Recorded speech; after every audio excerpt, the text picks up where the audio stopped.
Hi, and thank you for joining myself, Katie Anderson. I work in the Apprenticeships team, and you're here with the Isle of Wight College for National Apprenticeship Week. So today I'm going to go through some information, advice and guidance in relation to apprenticeships that you may or may not already know. So the school leaving age changed in recent years, and the government has stated now that all young people must stay in a form of education or training until at least their 18th birthday. It doesn't mean that they have to stay in school and continue there or go over to A levels. They can have a choice in how they continue their education, and it can be done now through apprenticeships and traineeships, and that is classed as them staying in educational training. So why choose an apprenticeship? It's a really good way to learn the skills that you need for the job whilst earning your own money. For an alternative to go to university for some careers now, it is a great option for people that don't want to go off to university. They want to stay local to their family and their friends. There's no tuition cost, so there's no student debt attached to that. It is all about the employer making those payments and paying for that qualification and training for them. They get to gain a real insight into the industry that they want to go to work into, and they can become a real valued member of a team with career prospects, whether that is with that employer or whether that is to take it off to a different employer but within that same sector. You get support throughout the apprenticeship from your employer and the assessor and the team here at college, and it's work-based learning. So you gather the evidence that you showcase your knowledge. So that means that you won't always be sitting in a classroom environment. You'll be doing skills and learning new things whilst you're at work as well. So what does an apprenticeship involve? Most apprenticeships will involve having an employer that is willing to support you with an apprenticeship, and that can come in a form of different ways. So that can be that you apply for a role and you are successful for going through to an interview and then have been chosen that way. It could be that you have family and friends that know of an employer that is able to support you and give you that first step on the ladder. Or it could be that you attend college and then you find an employer that's able to support you that way. You would attend college at least one day a week generally, depending on what course you're studying. You would be required to complete your maths and English functional skills if you don't have those at GCSE grade 4 or a C. You'd have to complete work that is set by your assessor that works towards your qualification. And you'd be working towards gaining the skills, knowledge and behaviours that you are required to know to be able to carry out your job confidently and competently. You are requested to gather evidence to support your learning journey, and this is taking photographs, it's asking your colleagues if they can write a statement for you sometimes, it's your manager having an appraisal with you and telling you how well you've done and how you've managed to get to that point and where you've started. All apprenticeships now include elements of on and off the job training, and that is leading to industry recognised standards or the qualification you're working towards. And most apprenticeships will require an assessment at the end of the programme to assess your abilities and your competence in the role. These come in very many different forms and are different depending on which apprenticeship you actually are signed up to when you complete. Some of the things are professional discussion, multiple choice exam, maybe work on a project, or it could be a practical demonstration if you're working one of the trades. And the benefits of an apprenticeship. You gain real life experiences of working that role and within that industry as well, to work out whether that is the suitable one for you and that's what you thought it would be. Potentially you gain a full-time role within that business. You get some career progression. That could be with that same employer. It could be that they take you on as a full-time person and then look to train you further, or it could be that you take those skills that you've gained and you move on to a new employer. As I've said before, any of the training costs are met by the employer, so the employer is funding this. It's not anything to do with the apprentice paying any cost towards it. Some of them you will have to buy tools and equipment, which is your responsibility, but the actual training costs are met by the employer. You'd be employed as a member of staff within a business. You gain expert knowledge to support you throughout your apprenticeship, and that's from both the college aspect, through your assessor or the team here that work in that sector, or through the people that you're working with that have been working in that industry. And it's structured from the outset, so you know what you're going to be learning, you know what you're going to be covering, and you know what you're going to walk away with at the end and what you're working towards. How people can get into an apprenticeship. As I said previously, there are many ways that people gain opportunities in apprenticeships. If you set up an account on Isle of Wight Jobs, you can get notified of any vacancies that may be of interest to you. Most of the providers and employers on the island do use this as a way to advertise their roles. Make sure that you have a state covering letter and a CV to apply for the roles as well, because most of the employers will expect that to come as standard. They may also have additional forms that they want you to fill out as well, so do check what each role specification is for applying. Check the Isle of Wight College website and our social media pages, because whatever vacancies that we have, we also put them on there as well. And if you go onto our website, it will take you through to Isle of Wight jobs to apply. We'd always recommend applying for one of the full-time courses as an alternative, because if you want to get into the industry that you want to, sometimes there aren't as many vacancies at that time as you're looking for. And a lot of our courses do now have a work experience element, and that can sometimes lead to an apprenticeship being offered as well. Contact employers in the sector you're interested in. Ask if they're able to support you as an apprentice, or maybe ask if they're able to offer you some work experience, so you can get a feel for that industry and see if that is what you wanted to go for. And what if you can't find an apprenticeship in the industry that you want? It does happen. There are lots of opportunities out there. Sometimes just they're not at the time that you're looking. So I would say, again, have a CV and a covering letter available. Register with Isle of Wight Jobs and the National Apprenticeship Service. Sometimes looking at widening your catchment area. If there's a particular industry that you're interested in and they don't have that on the island, it may be worth looking at Portsmouth and Southampton and commuting. And they do tend to have a little bit of higher wage increments over Portsmouth and Southampton because of that as well. Contact a provider. So any of the training providers that you make contact with will have information about the apprenticeships that they offer. You can then research what is expected of an employer and what they need to be doing, and take that to an employer and say that you've done some research about what you want to do and how you get to it.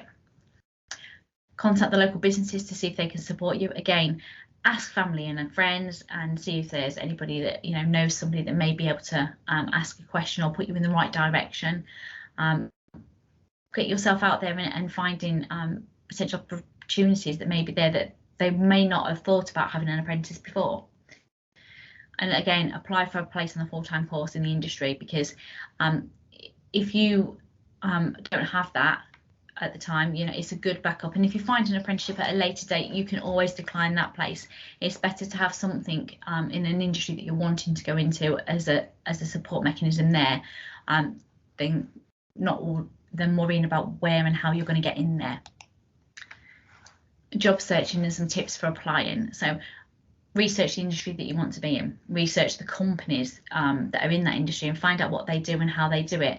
Each company will have a different way of doing it. Some of them will be regulated, so they will have to do it a certain way, but others, they'll find their own ways of doing it. Make sure that you have an opening paragraph about you on your CV and your covering letter. Sell why you would be a good candidate to work for them. Ask them if they offer some work experience for you to go in. Sometimes if you can get a foot in the door that way, you can showcase who you are and what you're about, and that can then lead to an opportunity being offered. And make sure that your contact details are correct. Double check the spellings and make sure that your email address is a professional one. So ideas are your first name.surname@outlook.com. That is normally your first impression you give to an employer, so make it the right kind of an impression. And give examples of teamwork and when you've worked on your own. They like to look at both aspects. They like to know that you can work within a team, but actually if there was something that they could give to you to work on your own, that you could happily do that as well, and you wouldn't be afraid of that. And make sure that you talk about anything that you take part in outside of school or inside school as well. For instance, if you're in, if you play in a team, you play sports, you do dance live, you take part in charity events, groups, helping family. They all demonstrate really good communication skills, and sometimes that's the one thing that everybody thinks that is a given thing to have. But demonstrating it through those various ways will give you good experience and good things to talk about if you got an interview. And talk about any hobbies that you've got. They showcase other skills that you might not have thought about, and they can be used and transferred into a workplace environment. And what are employers looking for? So we've got a few quotes here from some different employers.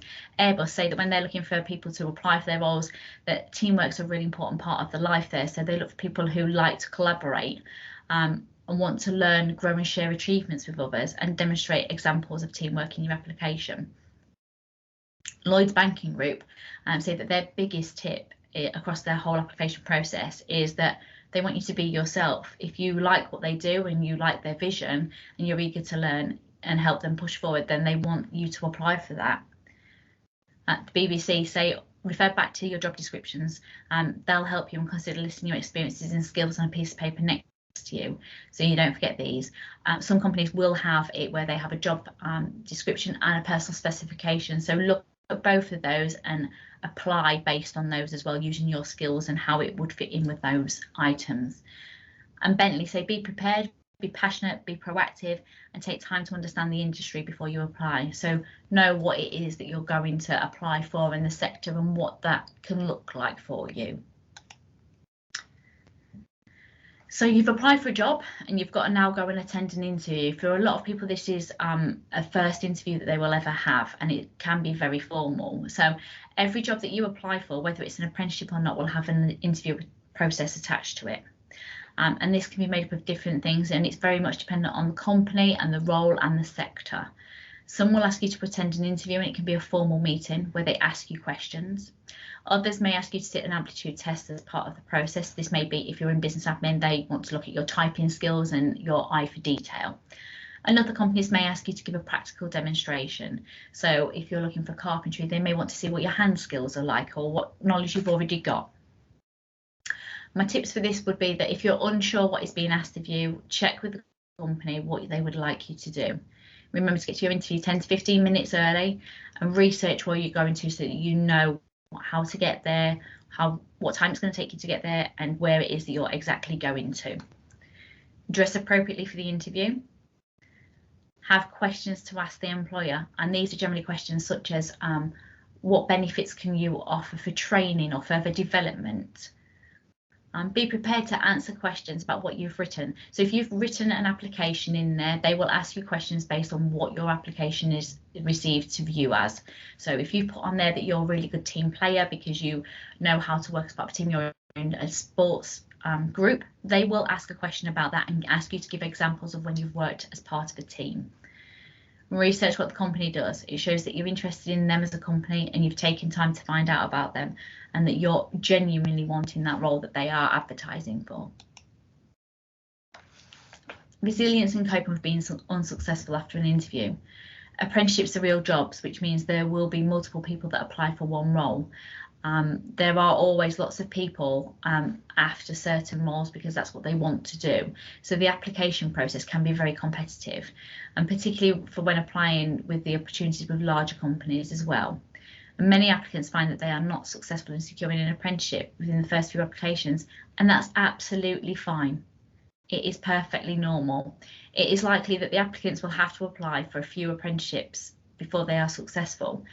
And I understand that many applicants will feel very, very disheartened in the application process if it's been unsuccessful, but it is important to remain positive and continue applying until the right opportunity presents itself.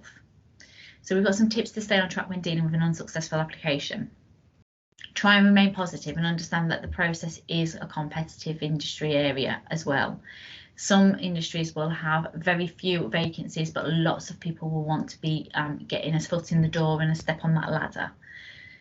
Engage with the application process and continue researching vacancies that may come up, or industries that have a different direction but maybe have the same things that you're looking for as well.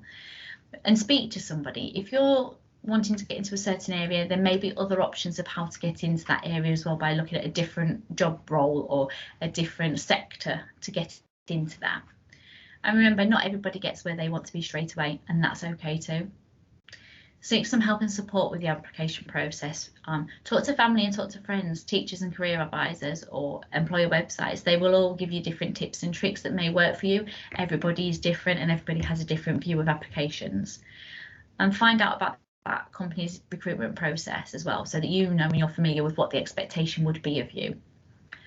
And if you are unsuccessful after an application, ask for feedback on that and understand the reasons why maybe you wasn't successful, and if they've got any tips for you to improve upon to be able to be more successful in the future.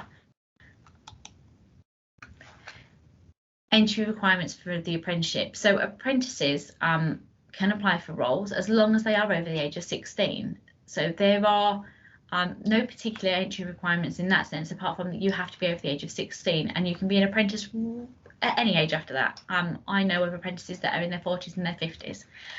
So there is no upper age limit, and there are different requirements as well, depending on the sector and the job. So on every vacancy that we will advertise, it will tell you what their criteria is that they are looking for.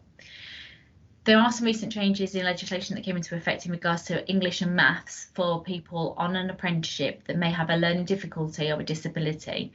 And we would discuss that with you as individuals at that point once you've been offered that apprenticeship, and explain that in more detail.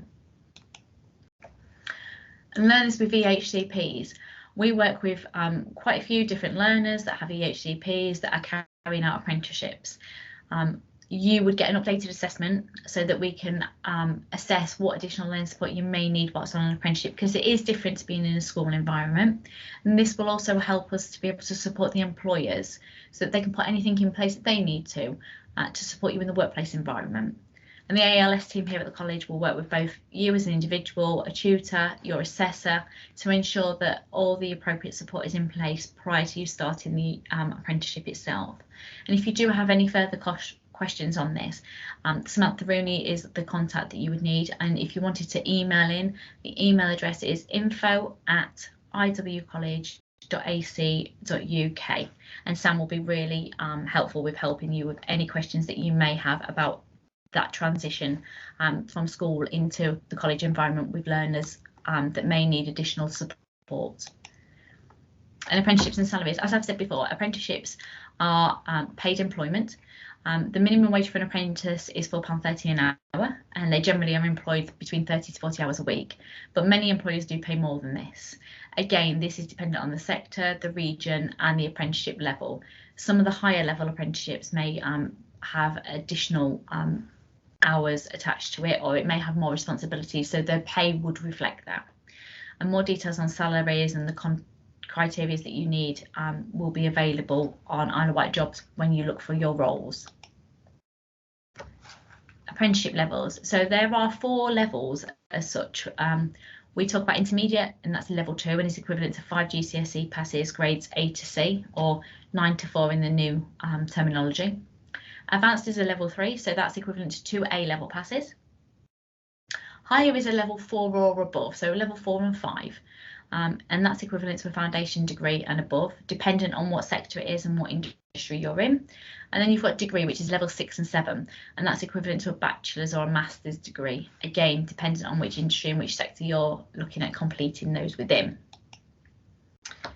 And we've got some next steps for further information. If you want any further information, or you want to have a chat with one of us, there are numerous ways that you can get in touch. So you can give us a call. The number is 01983 550 639, and that will bring you directly into the apprenticeships team. There's an email if you wanted to send some information or ask for some information through that. You've got apprenticeships@iwcollege.co.uk.